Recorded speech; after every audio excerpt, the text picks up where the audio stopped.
This is Sports and Songs, Season 2, Episode number 7. It's Dan and Andy here with you on a Saturday. This is January 9th, 2021. Andy, how are you doing on this lovely Super wild card weekend? Super wild card, yes.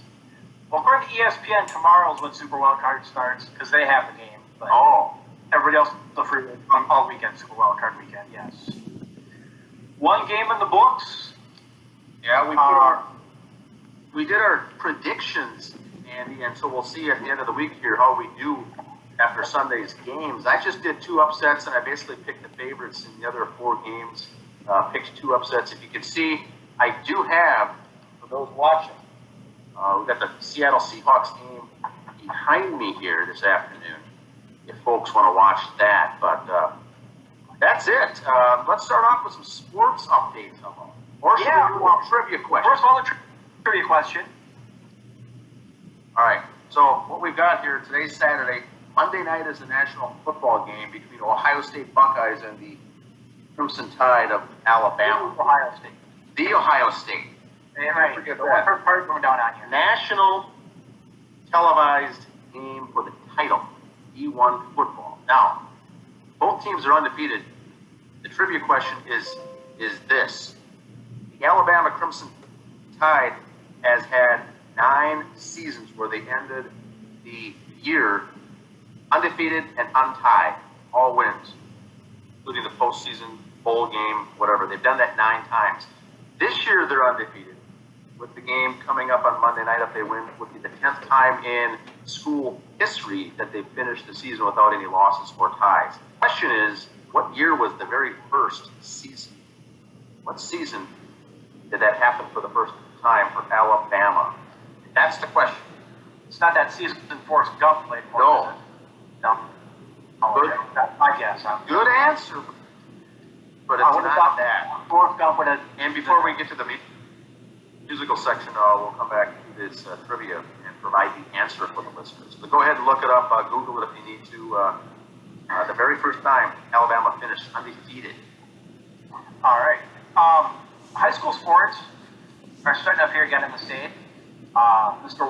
Walls has allowed that. I know there's be rule changes. It's got to be coming up as time goes on with crowd size and everything else. I looked at a few different sites, high school sites for games. I'm not even going to the pre-season rankings because those are all be thrown out the window. Just keep an eye, call your local schools, see what games are going on, keep in touch. I know, I think on Tuesday here in Watertown we have a game, homeboys basketball.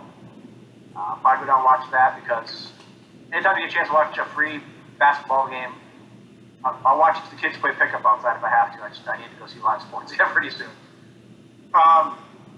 So that's it. But Gopher sports are kicking off again here now too. Their winter seasons are coming. This is going to be kind of one of those odd shows where we're kind of between seasons now for sports. So it's going to be a short one. Gopher volleyball, their schedule's out. Let's get started here. January 23rd and 24th will be at home against Michigan State. 29th and 30th at Maryland, and then February 5th and 6th at Purdue. I believe I saw the Gophers were ranked 7th for volleyball. The last few years they made the Final Four or the Elite 8 for women's volleyball, so very good squad. Fun to watch volleyball. It's one of those. I'm just amazed how they could do it, the jumping and the timing and just both doing. Because it's one of those things I can't. Everybody watches tennis, so you go and play tennis. You can golf, you can relate. Football, I can throw a football, I can relate. I can't relate to anything about volleyball, so it just amazes me to watch it. It's fun to watch, good team. Again, I don't know any of these about ticket sales. You have to just check it out yourself, call the schools. I don't know if Big Ten Channel is going to show any of these games or Big Ten Plus. So just keep an eye on it, maybe a Gopher Sports app. Women's basketball. They're 2-6 right now. They're playing tomorrow. Or today if you're listening on Anchor, but Sunday the 10th against Penn State. 14th they're home against Maryland. The 19th against Nebraska at Nebraska. January 25th, Penn State. Going for women are 2-6 right now. Not a real good year for them. Don't really want to say rebuilding for college basketball for the women's team. It's just last couple years if anybody graduated, they got a young team. If you want to call that, rebuilding, I guess it's rebuilding. Men's basketball, 10-3. Ranked pretty high. They've been split some games here. January 10th at Iowa. January 16th against Michigan. 20th at Nebraska, and then 23rd at Maryland. Maryland's doing fairly well this year too. Iowa's ranked up they're high, so we'll have to watch these games, see how they go. Michigan's not the Michigan of the past, so hopefully they go 2-2 in that stretch. We'll see what happens. 3-1 would be nice. 4-0 ain't happening. Sorry, I love my Gophers, but 4-0 is not happening. Women's hockey 6-1 for Lady Gophers. Today, January 9th, it's a little weird. They played a couple days ago. They had a 3-game set with St. Cloud State because of COVID and teams opening and no fans. Like with baseball, football, you can jump these games around pretty easy. So it's a 6-1 game against St. Cloud the other day. Today they play at home at Ritter against St. Cloud. And then Sunday they go to St. Cloud for a game. A little home and home action there. The 15th quarter battle with the Cheeseheads at the Cheddarland, and then the 20th and 30th at Ohio State. So some road games coming up with the Lady Gophers. What's hard to do? The Ohio State. Yeah, sorry. Yes. Men's hockey 10-0, number 1 in the country. They are at Wisconsin right now, today and tomorrow. And here's where you don't hear these names go for hockey very often, but one you did a couple weeks ago. At home, the 15th and the 16th against Notre Dame. That's not a pushover game. Notre Dame's a very good squad. They've picked up a lot of players lately, so Notre Dame's not a gimme. Don't get too excited there. And then again, Arizona State comes back here again. They squeaked the one by against Arizona State before. Again, not a pushover game. So the next 6 games, we'll see. In fact, I heard about the Gophers 10-0. This was the first time in 80 years they've started 10-0. All the great teams we've had in the past, I thought there would have been something in there. Streak to start the season, but no. First time in 80 years, 10-0. Go for wrestling. Lost yesterday at Nebraska, 14-22. They were again at 16th, Maryland and Michigan State at Michigan State. So the 3 schools there. And then January 22nd here, Iowa. So that's that. Women's gymnastics. All these sports are starting now. So it's great to hear that they still have the sports too. The 16th is Iowa, 22nd at Michigan, 30th Penn State, February 5th at Iowa again. Men's see a lot of the smallest, a lot of teams, a lot of the 14 teams in the Big Ten. Yeah, I said that right. 14 teams in the Big Ten. They might not all have a gymnastics team or a volleyball team, but you might see the same 6 schools play each other a lot, which fine, they're playing. Let's see happen. Men's gymnastics, the 30th against Iowa, February 7th at the Ohio State. And then February 13th, Nebraska at Nebraska. Women's swimming and diving. Again, that's always fun to watch too. Nice if they can let people in. It's nice, fun, relaxing to watch the swimming and diving. The 22nd, Purdue and Wisconsin at Wisconsin. So Minnesota, Purdue, Wisconsin at Wisconsin. And then February 5th, here with Iowa and Nebraska in town. So that'll be kind of fun. Men's swimming and diving again. Purdue and Wisconsin at Wisconsin on January 22nd. And February 5th, only Iowa will be here. Men's basketball. College basketball, we talked about some of the teams earlier. Now, as of January 3rd for men's basketball, Gonzaga still number 1. They're just, you can watch Gonzaga play. That's a blast to watch. Baylor 2, Villanova 3, Texas 4, Iowa 5. Gophers are ranked 16th in the last ranking. They keep splitting. If you're losing to another ranked team, they'll still stay up there. That's how college basketball works. Women's basketball is January 6th. Baylor 3, South Carolina 4, Oregon 5. UConn had another nice win yesterday. Local girl went out and got good. That was just posted on our Facebook page earlier today. But UConn, Stanford 1-2, Baylor 3. Those are going to be the top 3 I think interchange throughout the year, right there for the women. Men's hockey, like I said, Gophers are first. Boston College 2. North Dakota 3. Minnesota State 4th. And UMD 5th. Speaking of college hockey, U.S. Junior National Team. Team USA beat Canada 2-0. Gold medal Team USA. A little side note here. One of the local news channels I watch in the morning, their sports guy tapes his bit at night for the morning sports because no morning news locally as a sports guy, which is fine. So he tapes his bit, never mentions the U.S. junior team winning the gold. So I sent him a tweet, a private message tweet. Said, hey, Joe Schmidt, what the hell? I said, 2 Minnesota kids on here, Team USA gold medal, you say nothing. Doogie Wilson replies for him. So here I'm trying to get, some guy named Doogie is chewing me out now. He goes, well, you know, the game did end at 10:45. I'm like, and the news ended at 10:30. You couldn't stick it around for 15 minutes? Joe Schmidt does the sports from his house. They couldn't have set a report for the morning people to say nothing. So, I'm over it, done. Off my soapbox. Just saying, any bit of local sports that's good news, we need to hear. There's not much good news in sports for our pro teams this time of year. Timberwolves aren't going to do well. Let's pump up the Gopher men's and women's. Let's pump up men's basketball Gophers. You know, any victory we get for our local teams, let's hear about it. Off my soapbox. Wrestling rankings. Iowa 1, Penn State 2, Michigan 3, the national, not Big Ten. North Carolina State 4th, Nebraska 5th, and the Gophers in at 12. But again, that's kind of a preseason ranking, so those can all change real fast too. Bemidji State. Side note for NFL news here: did you see the All-Pro teams get announced? Yes, I did. See the punt returner, Gunner, Bemidji State, All-Pro.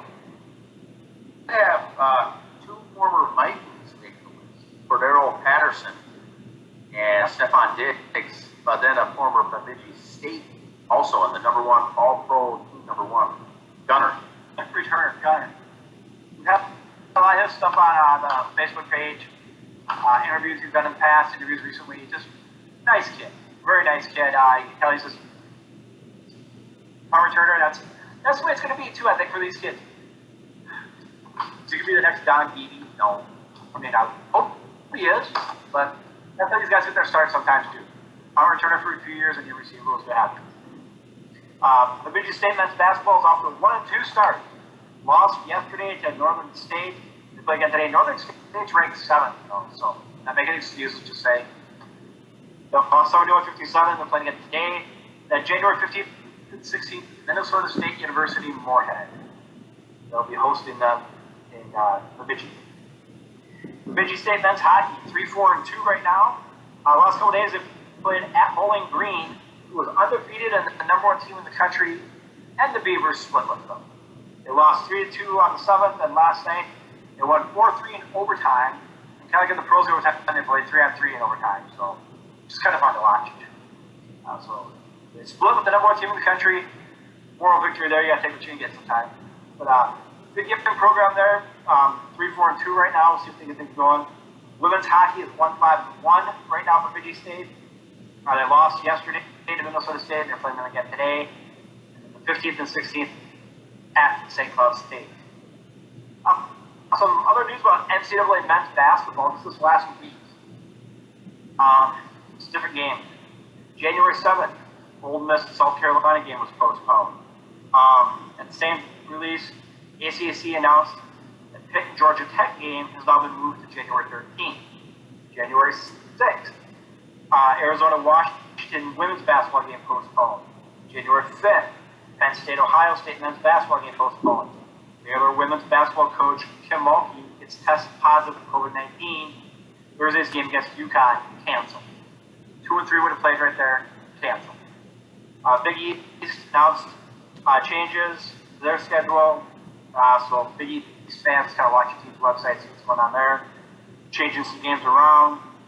January 4th, Tuesday's Nebraska-Purdue men's basketball game was postponed. So a lot of games are just getting postponed because of this. They're saying postponed, not canceled. Again, like with football this year and baseball, with no fans in there, I might try to sneak in a Tuesday night game somewhere or a Wednesday game. Nebraska-Purdue, not really close, but maybe one team's in Iowa or somewhere anyway. Jump over, who knows. I don't think they will make them up. With that being said, I didn't think they'd make up to go for Wisconsin football game. The Big Ten Network cuts a check for travel.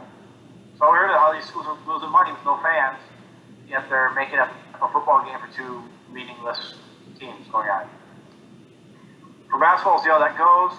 I haven't heard anything about Big Ten rules for games played.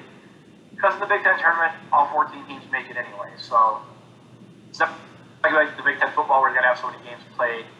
Then if you're the Ohio State, they make an exception anyway. Which almost affected the game tonight, or Monday night. So Ohio State had some COVID issues. We'll see. NBA teams are having issues. I heard one yesterday. Seth bench with an ankle injury. Got benched, so he's playing by the rules. Older gentleman next to one of the assistant coaches, Joel Alvi, the young stud sitting next to him on the other side. Mr. Curry has to leave halfway through the first quarter because his COVID test came back positive. Alvi puts himself in quarantine because he's got a 3-month-old at home. So he puts himself in quarantine. They had like 7 guys the other day. They had to play the game anyway. Today, they're getting points. NBA is finding out a lot of this stuff too. That do they expand the rosters? We have so many guys sitting. I don't know what they're going to do, but yeah, got to do something. Yes, I'm gonna bring it up. Now you're waiting for it. The Mets got Lindor. Yeah, Francisco. I sent an email. It's a good offseason for the Hot Stove League for the Mets. It's fun. Yes. Mets are popping up here. They're cutting checks. They're printing money out there at Citi Field. I talked to a Cleveland Indians fan that I know. He wanted to see Lindor go because he knew they weren't going to keep him. He knew that. He just wish he could have got something else for him besides what they got. I mean, the deals have been made this year at Hot Stove. The Mets robbed the Indians. I'm sorry. I can say that now. Watch one of these guys be a stud in 4 years. But on paper right now, they robbed them. The Cubs got robbed when they got rid of the garbage. Now, was it a financial thing for the Indians and for the Cubs? I don't know. Don't know. Mets, like I said, are kind of plays like they're printing money. With the trade for the Mets, with Carlos Carrasco and Francisco Lindor, the Mets gave up Andres Gamache, Wolf, and the Mets 2021 lineup. Looking real good. But here's one thing. The pitching staff, right now, opening day was like today for the Mets. The pitching staff would be DeGrom, Stroman, Carlos Carrasco, Seth Logo, Steven Matz, with David Peters to be like a 6th guy. Then, where's Syndergaard? He's still on the shelf with Tommy John. So with that said, does that mean Syndergaard's flexible for somebody else? Does that mean Logo and Matz could be flexible for somebody else? I don't know. I think with them signing this other guy, this Carrasco, that's their way of saying to Syndergaard, don't rush back. If we're in a pennant race and we need you at the end of the season, great. But don't try to get back by May or June. Do it right. That's the way I feel they did this. It's not a 1-year sign until Syndergaard gets back. No. They want the big 4 like the Braves had in the 80s. They want to have that stud staff. I just hope the Mets keeps the same. Does Syndergaard come back as the reliever? Is he the closer? With a 100-mile-an-hour fastball? Who knows? We'll see. That's just me speculating. I've not heard that anywhere. That's wishful thinking on my part. Let's see the big man. Some guy 6'6" coming out of the bullpen. Imagine Brady Johnson would have been a reliever at the end of his career. Left-hander throwing heat like that. Who knows?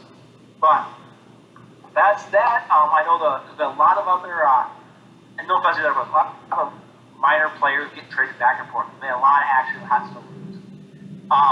Follow your favorite team's sites on Major League Baseball.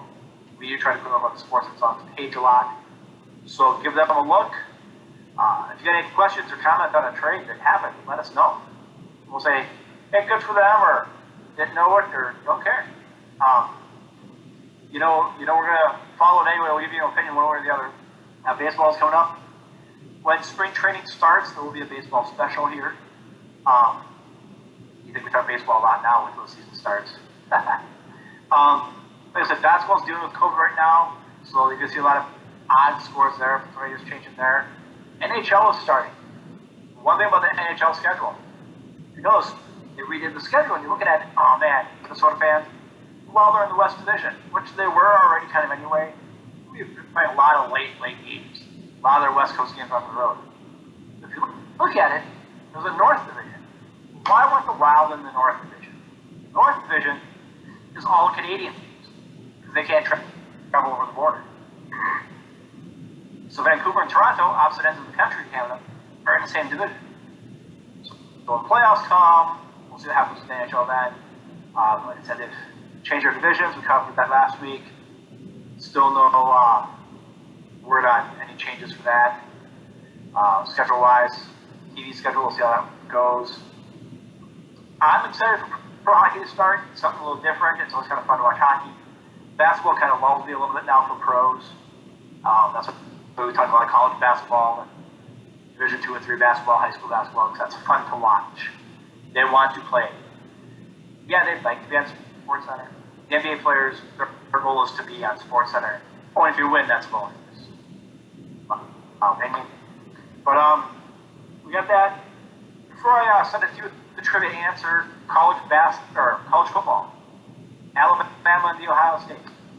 My prediction. Maybe you could say I'm picking a favorite here. I don't know.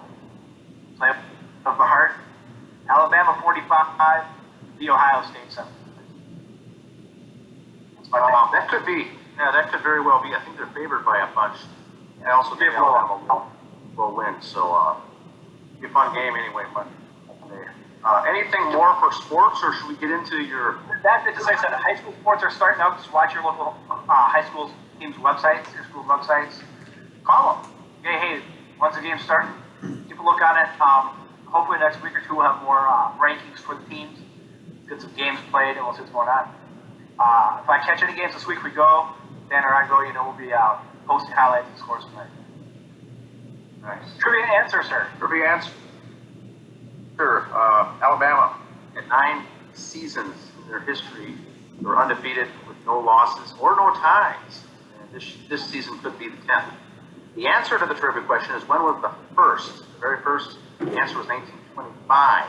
They went undefeated, finished up playing in a bowl game, the Rose Bowl, on January 1st of 1926, coming from behind to beat Washington, 20-19. So really, technically, 1926 is the answer to the trivia question this week. Who do we have here for your athlete of the week? Focus on it. I had something set up. The news of Tommy Lasorda came up. I looked up a bunch of stuff about Tommy. There was all kinds of same things we're seeing all over the stuff on TV and media. Just got a little 5-minute bit here for him. Tommy Lasorda started with the Dodgers at 82 as a coach. He was a player for the Dodgers. He wasn't a very good pitcher. He was 0-4. He was placed on the roster by a guy named Sandy Koufax. I don't know if you're familiar with that name. You want to look him up. Some of you younger kids. But Lasorda was just, someone said, hey, draw me a picture of an Italian guy who likes baseball. He's going to draw you Tommy Lasorda. That's what he was. Lasorda was great with the camera. He was always good microphone-wise, interviews-wise. Always smart thing to say. He lived, breathed, eat baseball. That was his whole life. 82 and 87 with the World Series. Great managing there. He was the manager of Fernando Valenzuela came over. And I thought, I was going to say, what a better manager for Fernando to come to. The guy don't speak English. He's going to be this phenom. And Tommy was there for it. I think him or Sparky Anderson would have been the two best coaches to deal with that. I just could not see Fernando having to deal with Billy Martin or Earl Weaver or something like that, So I think Tommy was a great fit for that.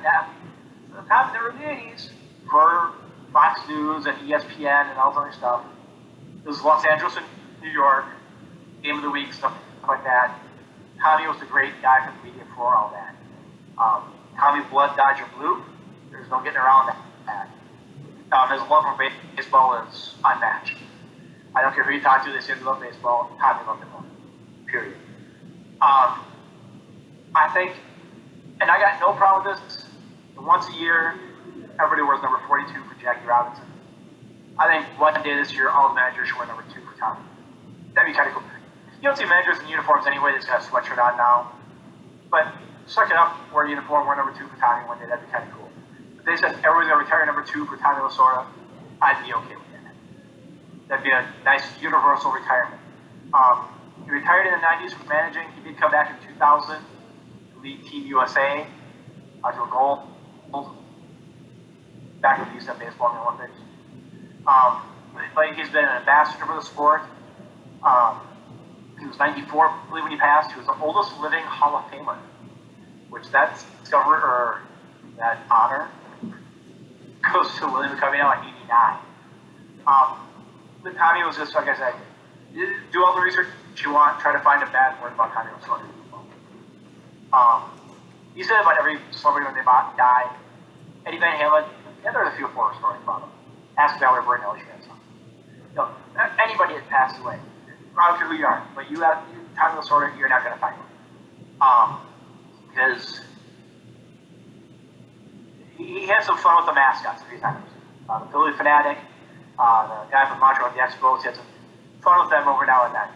Tommy, being a purist, really didn't like mascots, but you know what? As he turned around, he saw there was, like the same wrestling, there was a butt every 16 inches in those seats, so he was happy because that was money coming in, that was money in Tommy's pocket. So, he wasn't a mascot fan, but he dealt with it in a fun way. He really never argued much with umpires, like an Earl Weaver or Billy Martin or something like that, but he let you know when he was right or wrong. He never got into the announcing part of it. I think if it was a modern day thing, I still don't think he would.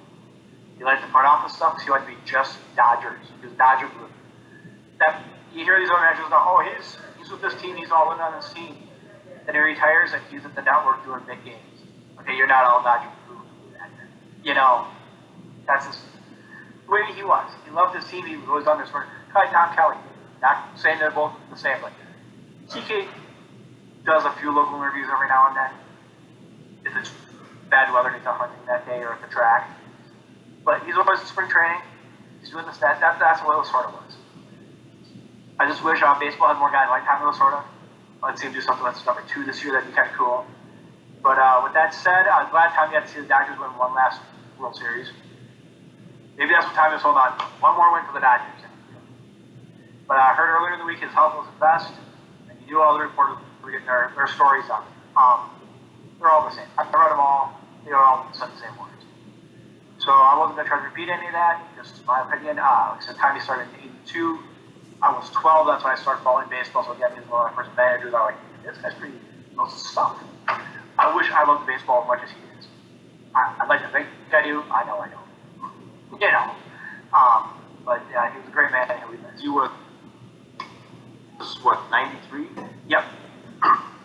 Yep. Dodger blue through and through. Awesome. But what do you got? Trivia answer first. Oh, you did a trivia answer. Your album of the week, sir. The album of the week this week is a Led Zeppelin album release, 1973, Houses of the Holy.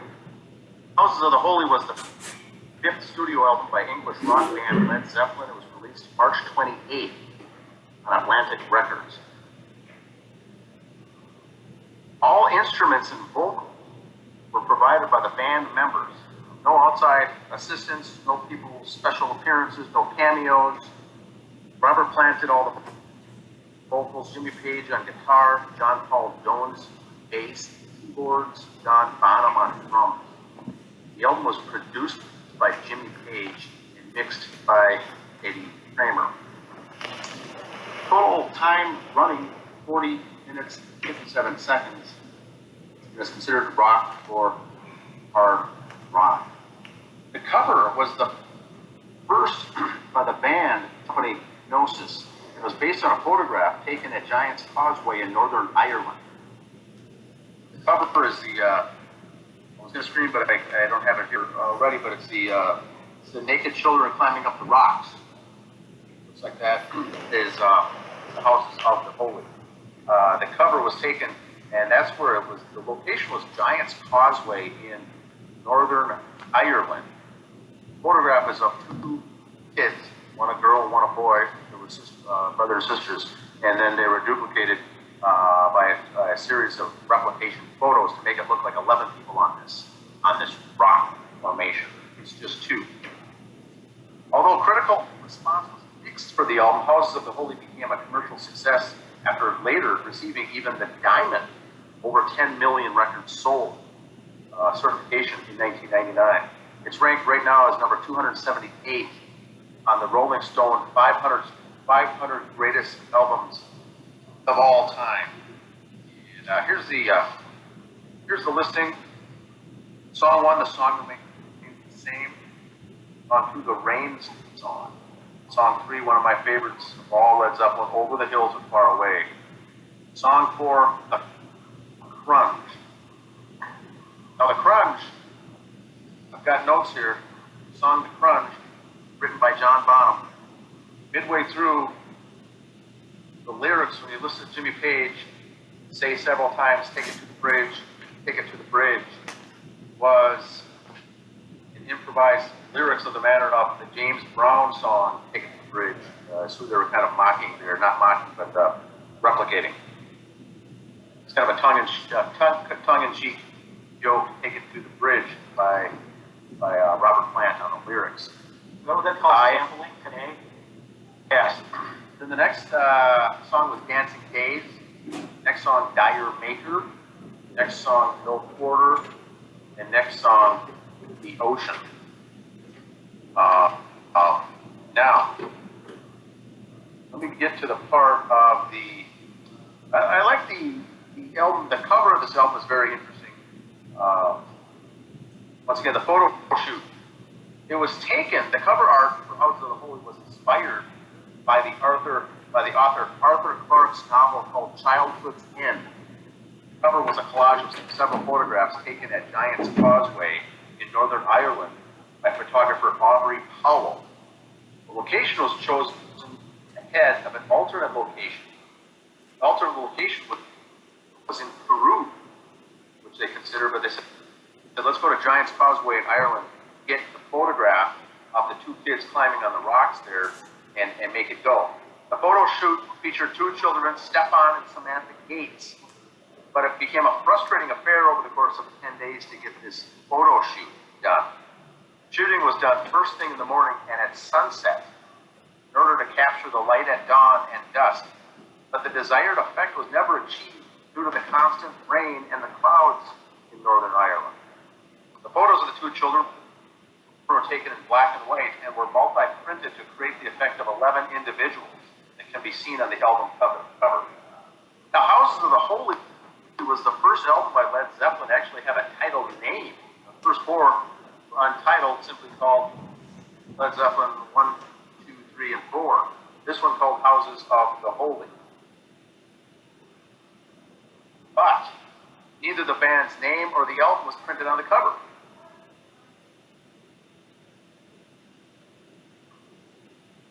In 1974, the album was nominated for a Grammy Award for the category of Best Album Package. The cover was ranked number 6 on VH1's top 50 album covers of all time. Pretty good album cover once again. Now the album's title track, Houses of the Holy, was also recorded there during the sessions that sounded too similar to some other songs, so they held on to it and released Houses of the Holy later on the subsequent album, Physical Graffiti. This was Led Zeppelin's final studio release using Atlantic Records before forming their own label, Swan Song Records. This was the only Led Zeppelin album that contained complete printed lyrics for each song. That could be a trivia question down the road. I never thought of that, but all those were printed. This album sold well less over the Diamond Award there. So that's the album of the week, 1973, Houses of the Holy by Led Zeppelin.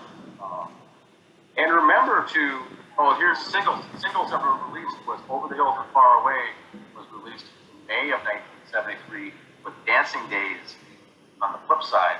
And then later they released Dire Maker with The Crunge on the opposite side on September of 1973 in the fall. That's the album of the week. Out there, if they have any recommendations or requests, we can certainly do it. But Dire Maker was requested on Facebook Live right there. Dire Maker's a good song. Just got the request. Well done. Good stuff there. That's the album of the week for this season 2, episode 7, Andy. Wow. Well, like I said, next week we'll have more high school sports results, rankings, and stuff for you. Some of the Gophers teams will hopefully keep doing well. Others will bounce back. We'll go from there. Awesome. That sounds good. We'll get this out.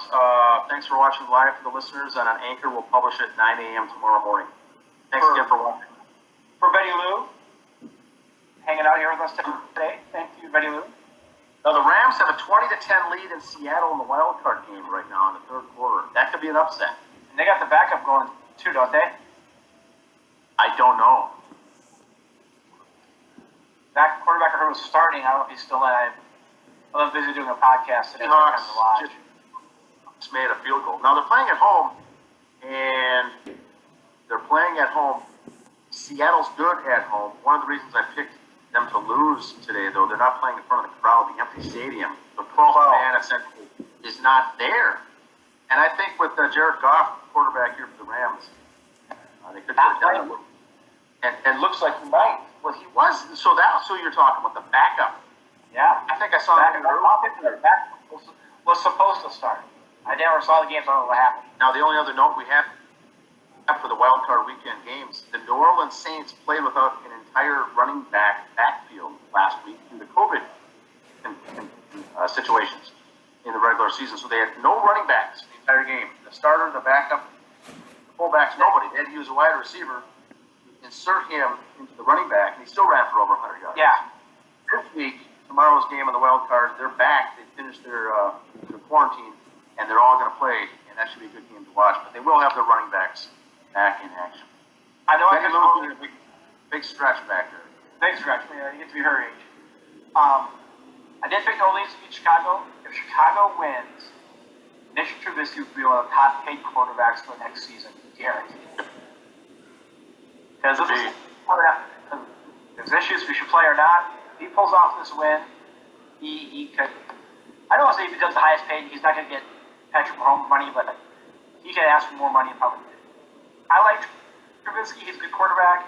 I want to see him in purple, not really. I would like to see Deshaun Watson come up here from Texas. He's not getting any love down there. I think Deshaun could do just fine up here.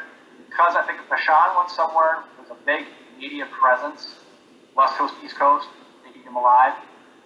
Blending up here, Houston's kind of got the same situation media-wise as we do. Yeah, we're one of the bigger cities in the country, but you know what?